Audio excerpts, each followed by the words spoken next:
All right, so let's write together in this video our very first smart contract. So this is exciting stuff. This is the first milestone towards building our skills as application developers, blockchain developers, coding, and just programmers in general. So the first thing we want to do is go to remix.ethereum.org. And then let's click on this blue alien dude with the headphones, and it's going to take us back to this landing page for our dashboard. And we're going to see file over here. And what we want to do is we want to create a new file. And when we create a new file, it's going to load up a new text input. And here we can actually write the name of our file. So we're going to call this exercises dash solidity .sol. Okay. And after we've done that, we want to actually open up the exercises dash solidity sol. And when we do that, what you should see is a text editor, right? Open up. You should see the 1 because we're on the first line, and we should see this blinking unit measurement like a typewriter, like we see in Word or Pages or whatever, where we can just type. And you should just be able to type. So this is where our code is going to go. So I'm going to write, this is where our code goes, okay? And I wrote that with 2 slashes. So these 2 forward slashes prompt commenting in Solidity. So if you want to write a comment, then you can write a comment, always put in 2 forward slashes. And then you can say what you need to say, and it's not going to mess up our code. Because without these 2 slashes, we're actually writing in code, and this can get very confusing, and this will effectively break our entire smart contract. So we don't want that. Now it's very good practice to be writing comments which clearly state or clarify your code, so that when other people read it, and also so that when you read it, right, because you're going to write code and then go back to it, let's say later on, and you want to understand exactly what's going on. This is a very important habit to build to become a better software developer, okay, or a better web developer, or a better application developer. So comments, always important, and we're going to get into the habit of writing comments throughout this course. So that's how you write comments. This is how you set up a new file in Solidity by writing the new file .sol for Solidity. Next up, let's go ahead and actually bring in Solidity into this file and write some Solidity code. Write out our first smart contract together. Okay, very exciting. I'll see you there. Okay, so now I'm going to just close some of these other tabs we have open here. So I'm just clicking on these other tabs and closing them. And I'm just going to keep the exercises.solidity.sol open. So back in our exercises.solidity.sol file, we're going to start writing in our code. So the first thing we want to do is bring in Solidity. Now, how do we bring in Solidity? Well, we use this terminology pragma. Now, pragma essentially is a statement that indicates the Solidity version that is being used, and it helps to ensure compatibility in code files. Okay, so we bring in pragma by actually writing in pragma solidity and then the version. This upward arrow indicates this version and up.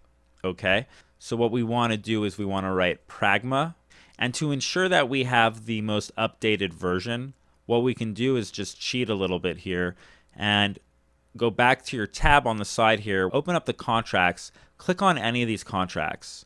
For example, the ballots contract, ballots.sol, and we're going to see that this version that they're using in this ballot contract is going to be greater than or equal to 0.0.70 and less than 0.90. So we can just grab all of this, okay, and copy it. And let's go back to our exercises solidity.sol, which should be all the way at the bottom here.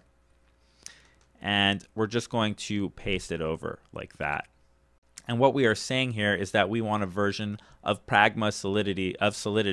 We're bringing it in with pragma that is going to be greater than or equal to this version, all right, and less than 0.9.0. And this format is more standard in calculus math when you want to set up the parameters of something from one thing, when you want something to equal something else between one thing and another thing. So to write this out in mathematic terms, you can say x essentially needs to be greater than or equal to y and less than z. Okay? That's what this means. So go ahead and pause the video and write in the values for what x should equal, what y should equal, and what z should equal for pragma solidity. Okay. And of course, if you already understand this fully and you're more advanced than all of this, because this is very beginner, then you can just skip all this stuff, right? You can just skip all this. I can assure you that things are going to get much more challenging as we continue along. Okay, so hopefully you had some success filling this out. Essentially, x would be pragma solidity, y is going to be this, and z is going to be that. Okay? Okay, awesome. So that's it for a summary of writing this line of code out. Hopefully that makes sense now, makes more sense for what it's doing and why we're doing it. In the next video, we're actually going to build the shell out for our contract. Okay, I'll see you there. So if you're still unsure, here's one or two test exercises. Let's try this. Try to answer some of these. Is this true or false?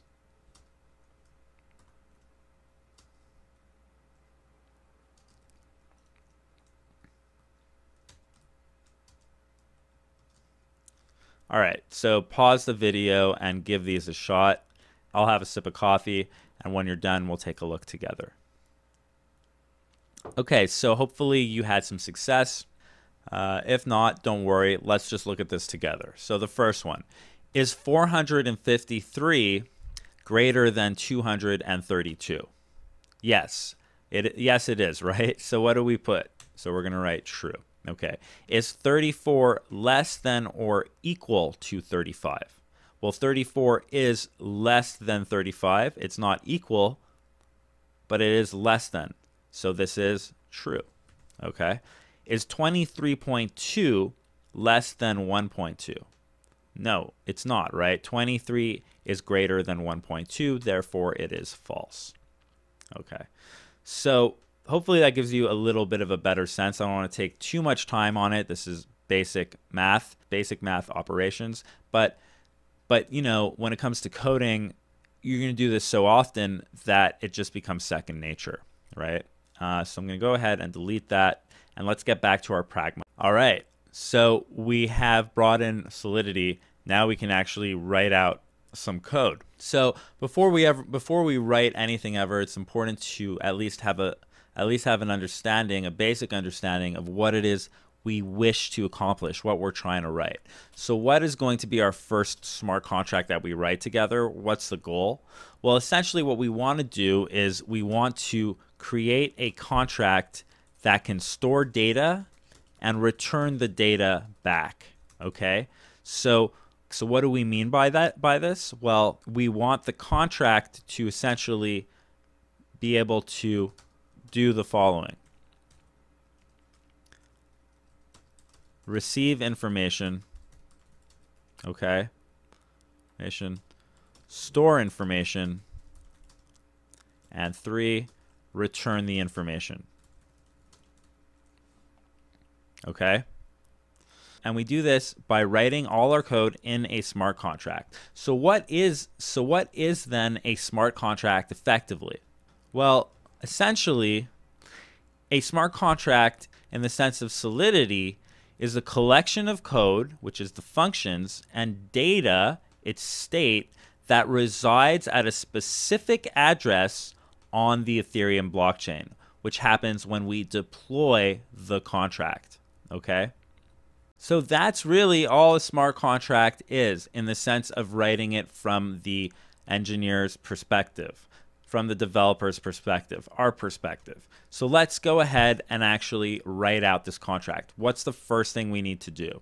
Well, the first thing we do is actually, since Solidity is statically typed, we actually define our contract. So we give our contract a name. So we'll say simple storage.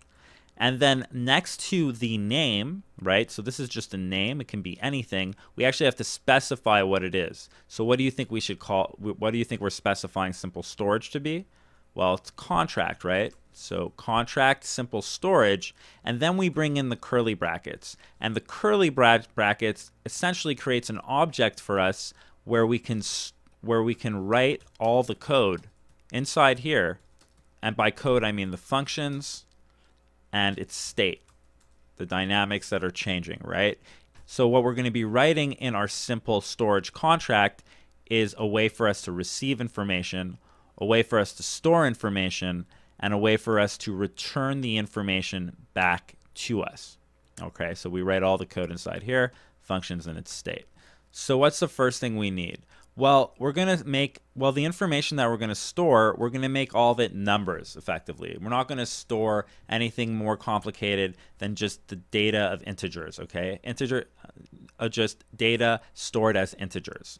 So how do we do that? Well, we can write a variable and then define it with a type. Just like we did with the simple storage, just like we did with simple storage, the name of our contract, we put a name and then we called it a contract. This is how you write Solidity. You define what you are creating, right? So we want to make an integer. We can call it store data because this is where we're going to store our data. And then we can give it and then we can define it, and then we can define what type it is. And since this is going to be an integer, we type in uint. Now when I type in uint, we see that we have a lot of options here for the type of integers it can be. And we're not going to go into all the different types yet. We will go more deeply into this later on. But for now, we're going to keep it general, and we're going to say uinteger store data like this. And just like that, we've created our very first variable, and we've defined this variable to be an integer. So this stored data now can equal any number. It can be 2, 23, it can be 2,324, it can be any number, but it's always going to return an integer, okay? Variables are reserved memory locations to store value. So the most well-known examples of variables are going to be integers, which we just created, strings, which is our keyboard, so words, and booleans. And booleans effectively create true or false values. So I'm going to write another variable here, and I'm going to call it names, and I'm going to write another variable, and I'm going to call it switch on. And now I want you to pause the video and add the types that you think make the most sense for these two new variables, names and switch on. So go ahead and pause the video and give that a shot. Okay, so hopefully you had some success with that. Essentially, remember we just covered 3 different types of variables. We wrote out an integer one already. So names would be what then? Well, names would be a string, right? And so we define it like that. And a switch would be a boolean, right? So we can actually define the switch as a boolean. And this can give it a true or false value. So now we can say this equals true. This can be Tom. And this can be 23. Okay, so that's it for an introduction onto variables. We're going to be writing so many variables, but that's it just for a summary of working with variables in Solidity. In the next video, let's continue writing out our simple storage contract. All right, so let's just talk about variables and go over what they are together, just in case you're totally new to programming in general, because it's a big thing. This is a big thing, and it's awesome to actually see so many people diving into this course for the first time, going into coding and programming because of an interest and a curiosity with blockchain. So that's awesome. So this is just a side step, and I figured this could be helpful for some people. So if you're totally new and you want to learn a little bit more about what are these variables, and again, we're going to be writing these out so many times. So even if you have no prior experience, you just get the hang of it. But let's just define things a little bit better. All right, let's do this. Let's do this if you would like to. If you're just starting out and you'd like to dive a little deeper.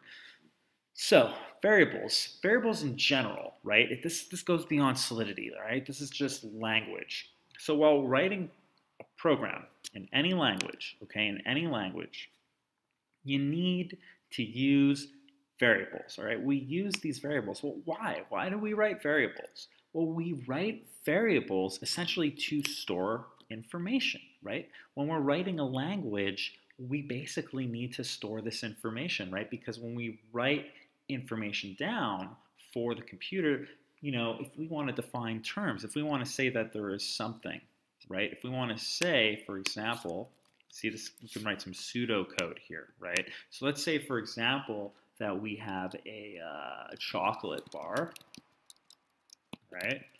And the chocolate bar is, we want the computer, we want to store information with our language to suggest that the chocolate bar equals a value, all right? So there's a few things happening here, right? Well, the first thing is that we're creating this chocolate bar as a variable.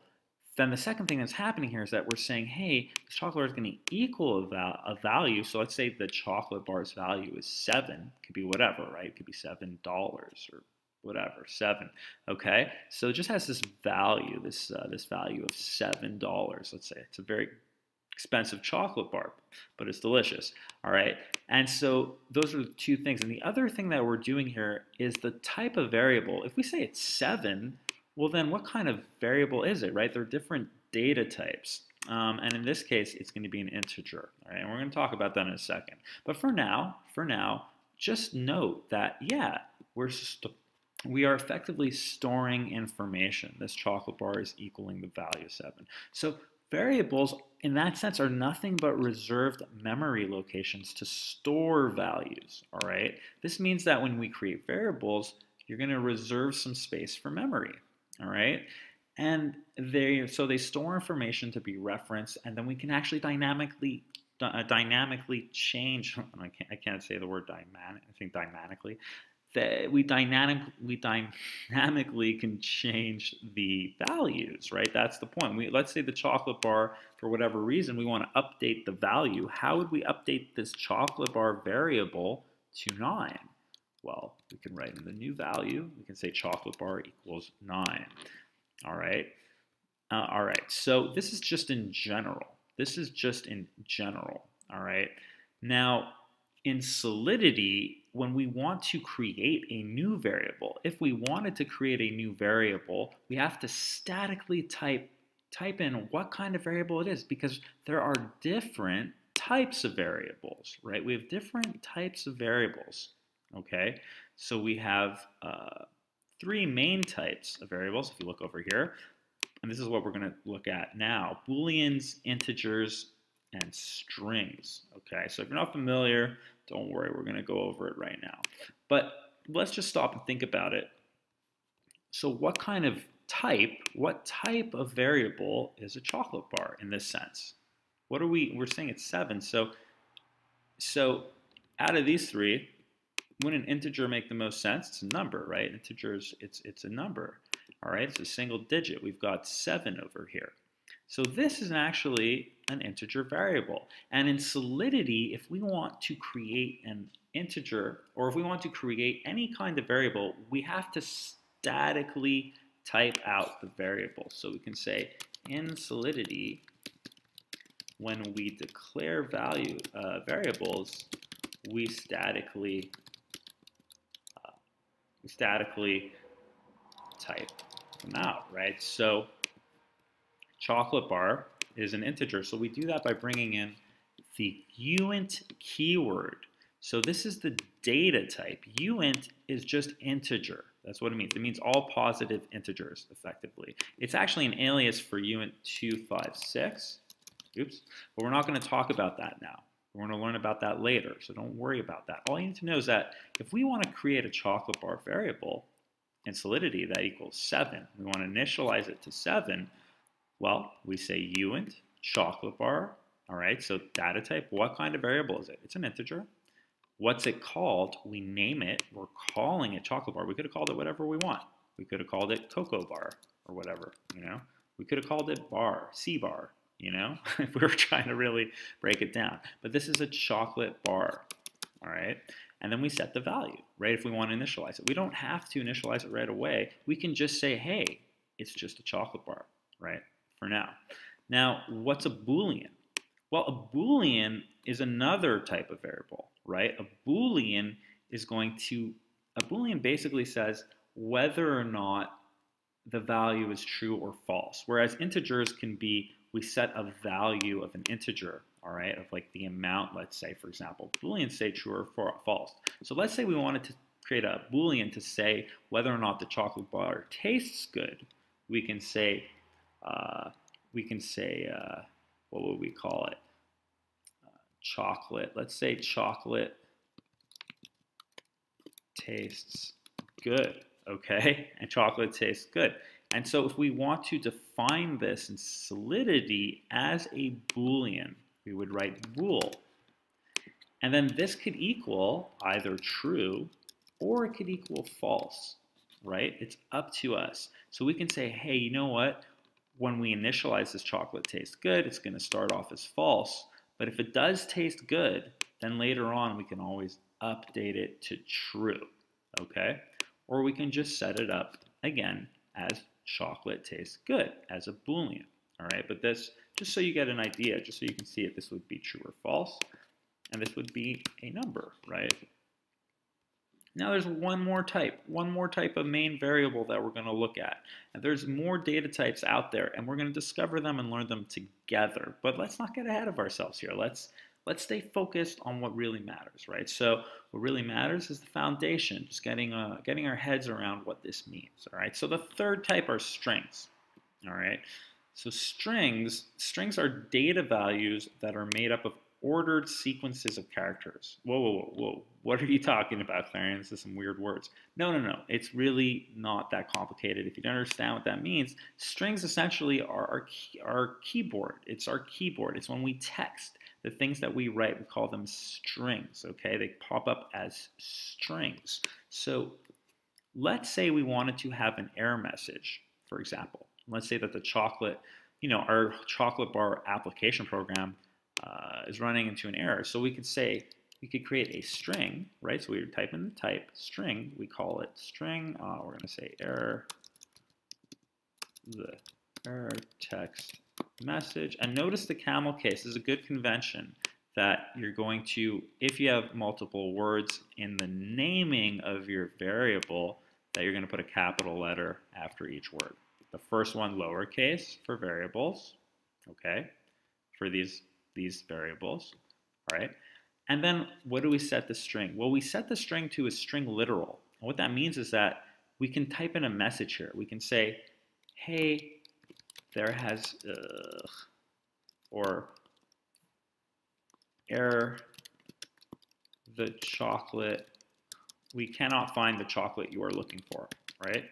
We can't find, or there is no, there is no such chocolate, all right? Let's just do that. Let's be easier. No such chocolate to be found. Now, this won't work, right? This isn't going to work because it's not in string format. In order to turn this into a string literal, what we want to do is we can add quotations around it. By putting our text in, quotation, all right, notice how this all lights up now. So everything inside of here in the quotation is the value of the text. It's going to output what this says. So we wrap it in our quotations. And by the way, you can use double quotations or single quotations, but you can't do a single then a double. That won't work, all right? I like single, but you could use either or, all right? So string error text message, okay? Error, there is no such chocolate to be found. So our string literal, this is literally what our text message is going to say right now, right? Because this is what we are setting it up to. This is the type of variable it is. This is the name of the variable, and this is the value. All right. Let's say we wanted the value to be empty, an empty string. How would you do that? Well, you would just remove the message, right? And then we always add our semicolons to end our statements in Solidity. And we're going to do this. We're going to do this a lot. Remember, when we're coding along here, I'm writing these out from the beginning to the end. And just like in real life, when you do this, I code, and then you check, you fix your mistakes, and then by the time we get to the end, we have everything working, and that's how you build projects out in the wild. You know, generally you're not writing always perfect code. And so that's how we do it in this course. We go step by step. And we look at each error and we fix each error that I make as I go through it. And that's how we learn. I really believe that that's a great way to learn. So we're going to learn all of this and more moving forward. This is just in case you've never seen variables before and you're in this course. I have a complete Solidity and coding course from beginning to advanced. All right, and it's really going to just focus on. It's not going to be okay. We're doing all these project examples and a big project in the end, and we're fixing mistakes and running through all the theory and packing it in that way.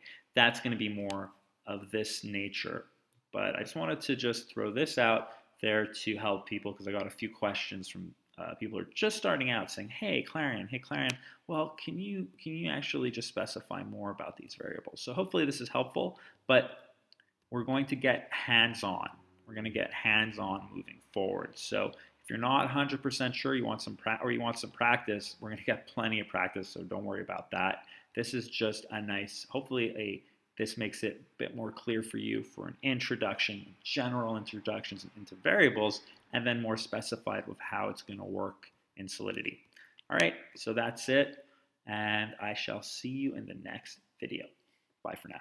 Okay, so now that we have created our contract and we've initialized a variable here called store data, let's finish off writing this contract so that we can actually store information into this variable and then retrieve that information.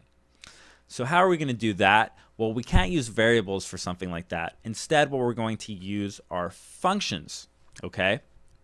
And essentially, a function is a group of reusable code that can be used anywhere in your application, okay? So they perform a specific task, and the most common way to define a function in Solidity is actually by using the function keyword. All right, so we explicitly declare these functions, and then we give the name and the list of parameters. Okay, the parameters are the arguments. Okay, we don't necessarily need to have arguments in our function. Finally, inside of the actual function itself, we create a statement which is surrounded by curly braces. All right, so if that doesn't make any sense, don't worry about it, because functions essentially are used in programming. It's our way of executing our scripts. Functions are where we make things happen, okay? The functions is essentially the functionality. It's where we define what we want to happen in our code, okay? And that's for all languages. So what type of functions do we want? Well, we want two types of functions, right? We want one function where we can actually store the information, so a function where somebody can input numbers, and then we want another function where we can retrieve information, so a function where we can get that information. Set and get, okay? We're going to write one function for setting our data and another information for retrieving, getting our information. So we're going to make two functions, one to set our data and one to get our data. So one function is going to be called set, which is going to set what the data information is, and another one will be to retrieve it, and that's going to be get. Okay, so we write the first one by typing function, set, then we bring in our parentheses. So inside of here we have our arguments. And are we going to have an argument in here? Yes, because this is essentially where we plug in our information. This is where we're going to want to actually set what the store data is. And so what should we put in here? Well, we want an integer. So again, we're going to write x, because x is going to be the information, whatever x is. And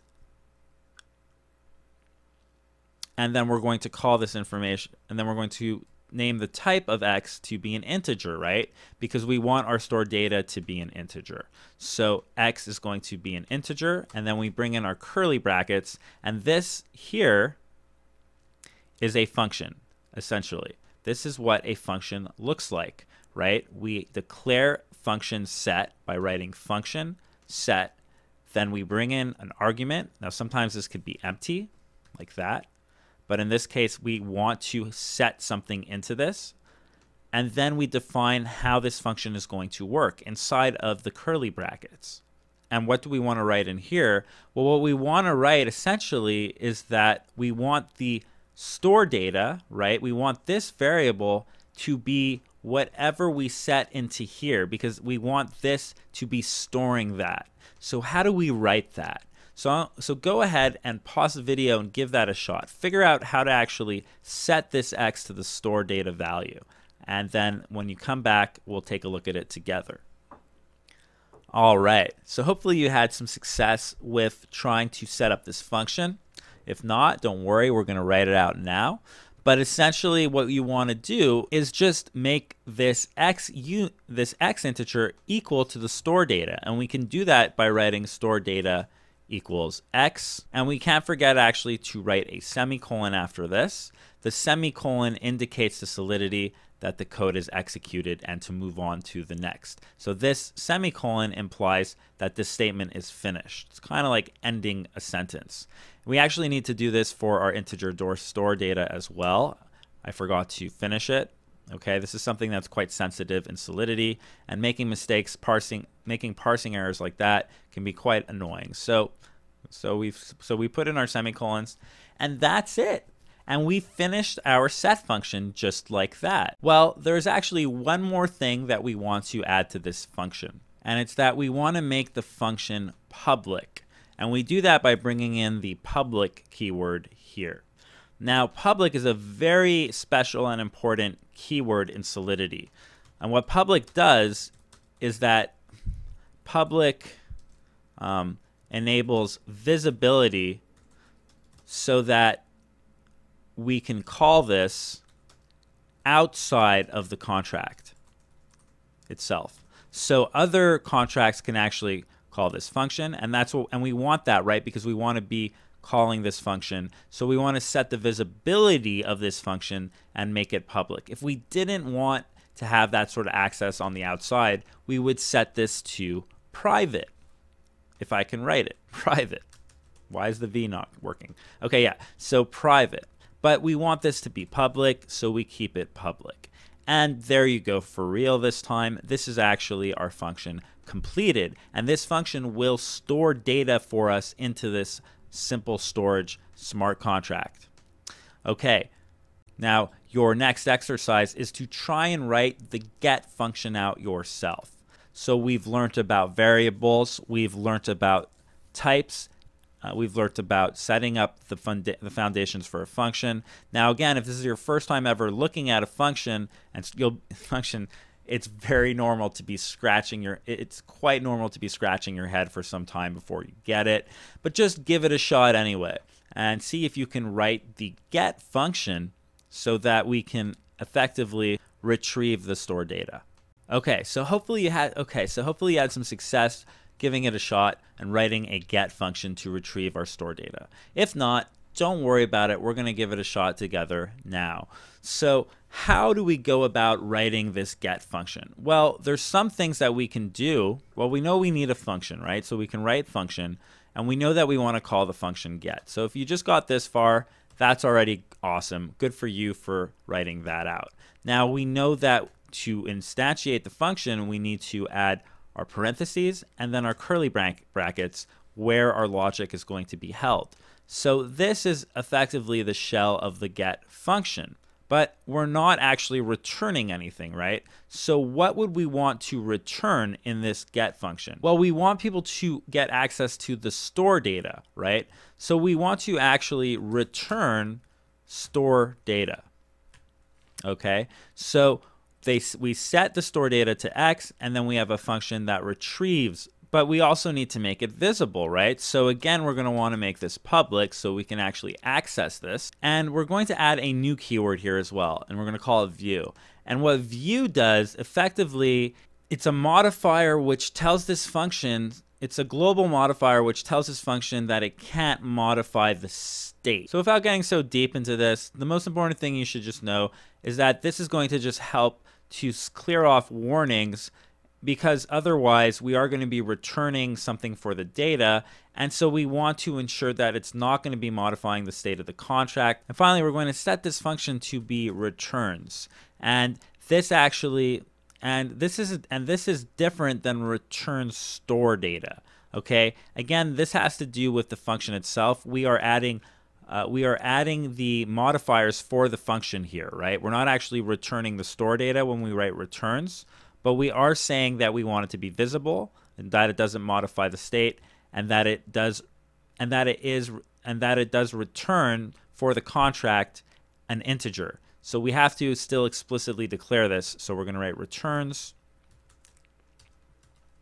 and then we're going to write an integer. So we do that by writing uint. Now, without getting too deep into returns and public just yet, because we're going to be using this time and time again in this course, this is just to give you a taste of what we're going to be working with here. So don't worry if you're unsure about these terms, if you're still unsure about these terms.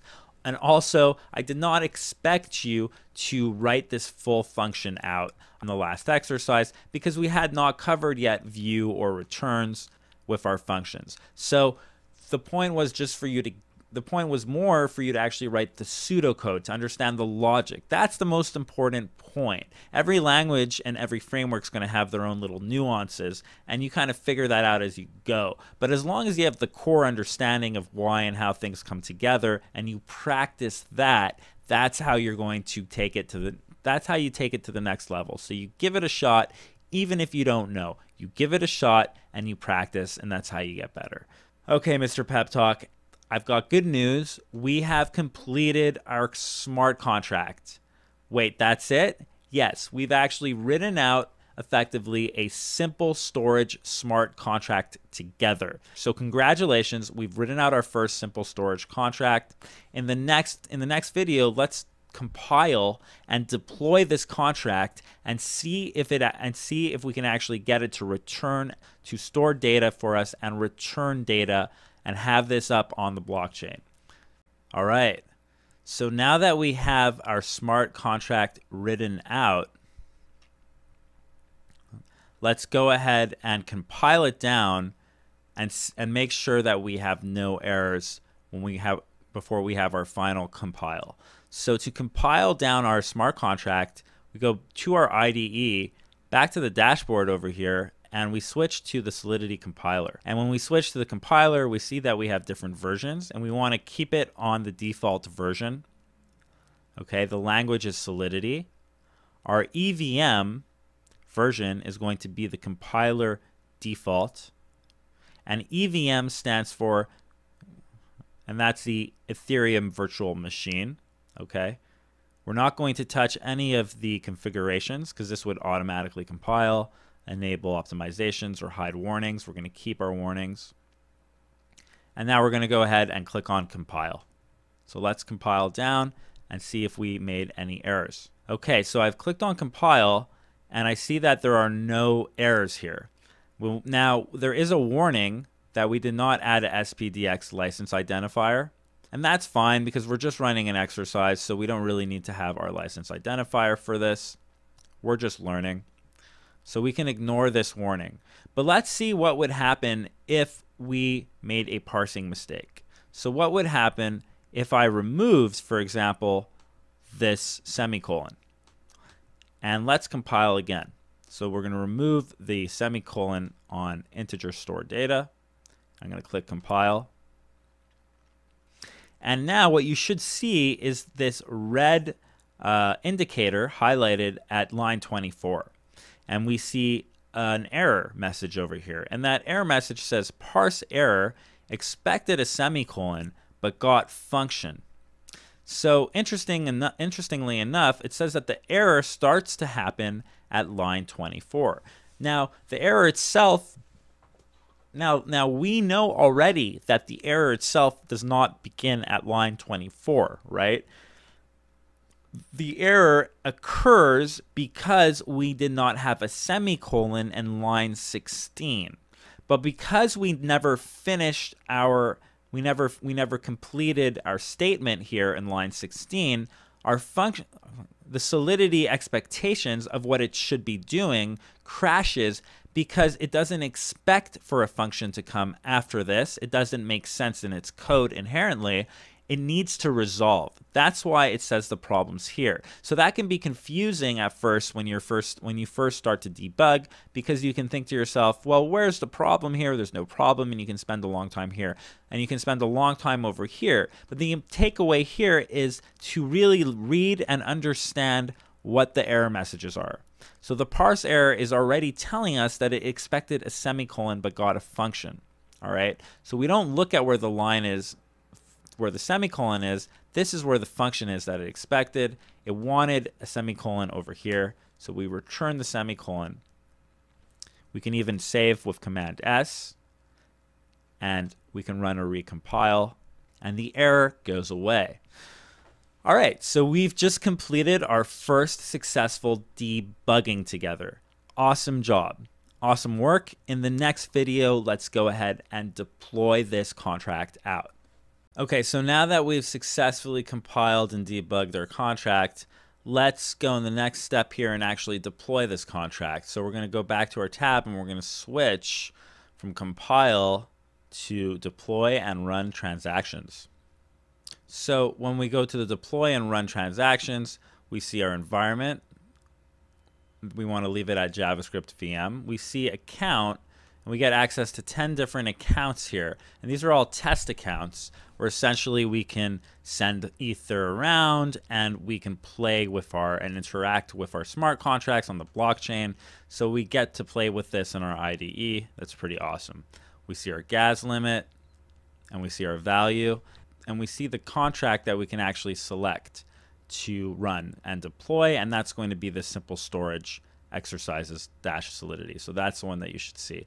And we're going to go through this together in the next chapter of this course, when we build out a smart contract, when we build out some more advanced smart contracts together on what the value and way versus Ether, these different the different measuring units of Ether here. So make sure our contract is correct. Make sure we're on the JavaScript VM environment, and we're not going to play with the value here. We're going to keep that at 0, and we're going to go ahead and deploy the contract. So let's go ahead and click on deploy. Now when we click on deploy, we should see a couple things happen. The first thing is that you should see that check mark in your console indicating that there was a successful transaction. I'm just going to open it up. And so we see here from the virtual machine, from our environment, from this address EDDC4. Now this address is going to be the account address, and that's this address right here, right? EDDC4. And we even see that a transaction occurred, that we lost some Ether, because we used effectively this account to upload our smart contract to the blockchain, right? So that costs a certain level of gas, like a gas fee, and the gas fee was the gas limit here. And again, that's something that we're going to look at more deeply later on, but just so you're aware of what happened. So we see that from that account, we've actually deployed this simple storage. And if I click on this arrow next to the debug button over here, I can actually pull down the details of our contract and check out what happened. So we see the status. The status is true, transaction mined and execution successful. We have our transaction hash, which we can copy. We see the account where we actually deployed it. And we can keep scrolling down. We see the execution of gas, so that was the cost of our gas limit, below our gas limit, as it should be. And the value, which is 0, because we set our value to 0. So that's our contract. So that's the first thing we should be able to see. All right, the second thing that we should see is actually underneath deployed contracts here at the bottom left side, this simple storage. And if I click on this arrow, I actually get, notice how I get 2 functional buttons that when we hover on, they light up. I have the set and the get. Now, what are these buttons? Well, if we look over to the right side, we see our functions, right? the set function and the get function. So that's where our functions come from. All right? We made these, and now our IDE actually enables us to use these. And we can, so effectively, we can now store data and we could retrieve data. So let's test this out. Let's say we want to store a value into this. So we want to store an integer. So let's say we want to store the number 67. Actually, you know what? 68. I like that number better. So let's say we want to store 68. So we are going to set 68. All right. And we click on set. Now, when we click on set, what happens? Well, we actually just ran another transaction, and we can see here the transaction details again in the console. So every time we run a transaction, there is this gas fee again, and there is the transaction information. We see from where the transaction came. It came from this account up here. To which address? This address is actually the address of our smart contract, and now we've effectively stored. So we've actually created a application that stores information for people. Now, what if we want to retrieve this 68? Well, how would we do that? Well, we can just execute our get function. So if we click on get, we should receive the value. So let's see what happens. Well, we click on get, and what do we see? Well, we see 68 is returned to us. And when we click on get, another transaction happens. Another transaction occurs, and that also gets recorded on the blockchain. So every time we run set, every time we run get, we are running transactions. What if we wanted another number, 100? So let's set 100. Now let's click on get. And our new return of data is 100. And the more that we click on set, the more we run these transactions, if we go to our account, we're going to start to see our Ether slowly change in value. It's going to go down and down because of all the transaction costs, right? If I click this 10 times, we see our numbers are slowly decreasing. Now, the gas is so cheap that it's barely making an indent, but you know, but hopefully the point is getting across. So congratulations, congratulations, because effectively you have created your first application. We have done it together. We went through it step by step. It is as simple as that. Now it can get much more complex, and we will as we venture forward. But effectively, these are the fundamentals that you need to understand blockchain development from the application side, okay? From running our front end, from building out our smart contracts, and hooking up the front end with the back end of the blockchain. All right, so now we have an application that stores information, and we have done it successfully. So your exercise now is two things. The first thing is to create a storage contract that does the same thing, that sets and gets values. Only the value that it returns is multiplied 5x. Okay, so that value needs to return a 5x. Congratulations for completing this contract, writing out your first contract, and learning the fundamentals of Solidity. In the next video, we're going to go through the solutions for these. After that, we're going to write our own cryptocurrency contract together. Okay, exciting stuff. Excellent work. I'll see you in the next video. Bye-bye. All right, so let's go over the solutions for the exercise. So first thing I'm going to do is just remove the contract that we deployed.